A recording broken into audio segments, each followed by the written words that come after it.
الحمد للہ رب العالمین والصلاة والسلام علی رسولہ الکریم۔ سامعین محترم، آج ہم اس بات پر غور کریں گے کہ کفران نعمت کا نبوی علاج کیا ہے۔ جس طرح شیطان لعین جو ہے وہ انسان کو ناشکری کے مرض میں مبتلا کرتا ہے مختلف انداز میں، تو اس کا بہترین توڑ جو ہے وہ اللہ کے نبی صلی اللہ علیہ وسلم نے ہمیں عطا فرمایا۔ آپ نے ارشاد فرمایا کہ دنیا کے معاملے میں اس کو دیکھو جو تم سے پیچھے ہے، کمتر ہے، اور دین کے معاملے میں اس کو دیکھو جو تم سے آگے ہے۔ اب دیکھیں، یہ اتنا بڑا انقلابی فارمولہ ہے کہ جس سے انسان کی زندگی میں بہت کچھ تبدیل ہو سکتا ہے، اس کی ترجیحات تبدیل ہو سکتی ہیں۔ جب وہ دنیا کے معاملے میں اپنے سے کمتر کو دیکھے گا تو اس کے اندر شکر، قناعت پیدا ہوگی، اور نعمت کی قدر و قیمت بھی اس کے اندر پیدا ہوگی، یہ اس کو فوائد حاصل ہوں گے۔ اور جب وہ دین کے معاملے میں اپنے سے آگے والے کو دیکھے گا تو اس کے اندر شوق پیدا ہوگا دینی ترقی کا، دین میں آگے بڑھنے کا۔ یہ ہے صحیح ترتیب کہ جس کو اختیار کرنے سے انسان کفران نعمت کے وبال سے بچ سکتا ہے۔ ورنہ جو حرص و ہوس انسان کے اندر ہے، اس کے بارے میں اللہ کے نبی نے فرمایا کہ یہ ابن آدم اتنا حریص ہے دنیا کے مال و اسباب کے بارے میں کہ اگر ایک پوری وادی سونے کی اس کو عطا کر دی جائے تو یہ اس پر قناعت نہیں کرے گا، یہ ایک دوسری وادی کی طلب میں جو ہے نا وہ نکل جائے گا، یعنی اس کی حرص جو ہے نا وہ ختم نہیں ہوگی۔ تو آپ نے فرمایا کہ اس کی حرص جو ہے وہ صرف مٹی جو ہے وہ پوری کر سکتی ہے، قبر کی مٹی ہے جو اس کی اس حرص کو بجھا سکتی ہے۔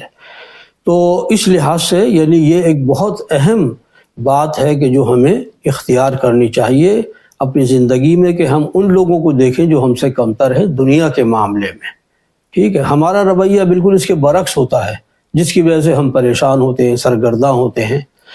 یہ تو ہے حدیث کا ایک پہلو جس میں کہ علاج بتلایا گیا ہے، اور بڑا زبردست علاج تجویز کیا گیا ہے۔ دوسرا پہلو اس حدیث کا یہ ہے کہ دیکھیے، انسان کے اندر اللہ تعالیٰ نے جو مختلف جذبات رکھے ہیں اس میں ایک جذبہ مسابقت بھی ہے، آگے نکل جانے کا جذبہ ہے۔ جستجو کے خوب سے ہے خوب تر کہاں، تو یہ جذبہ جو ہے فی نفس ہی برا نہیں ہے، ضرورت اس بات کی تھی کہ اس کو مثبت انداز میں موڑ دیا جائے، اس کو چینلائز کر دیا جائے اور مثبت سمت میں موڑ دیا جائے۔ تو اللہ کے نبی نے اصل میں اس حدیث کے ذریعے سے اس جذبہ مسابقت کو بجائے دنیا کے لیے دین کی طرف اس کو موڑ دیا، جیسا کہ قرآن حکیم میں بھی فرمایا گیا ہے، سابقوا الی مغفرۃ من ربکم وجنۃ عرضها السماوات والارض۔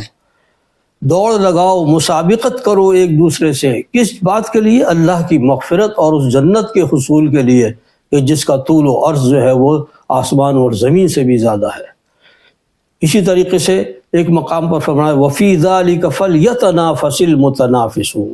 جنت کی بیش بہا نعمتوں کا ذکر کرنے کے بعد اللہ تعالیٰ فرماتے ہیں یہ ہے وہ چیز جس کے لیے چاہیے کہ ایک دوسرے سے آگے نکل جانے والے آگے نکلنے کی کوشش کریں۔ تو قرآن حکیم بھی اس کی ترغیب دلاتا ہے کہ تم اپنا جذبہ مسابقت دنیا کے بجائے دین کے لیے صرف کرو، اس میں آگے بڑھنے کی کوشش کرو۔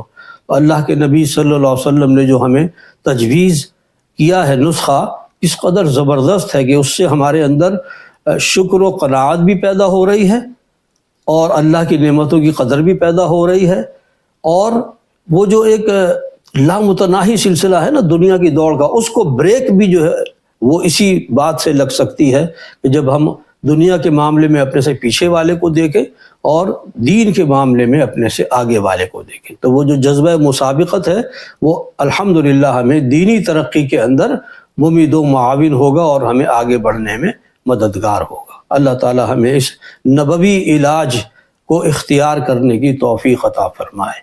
وآخر دعوانا الحمدللہ رب العالمین۔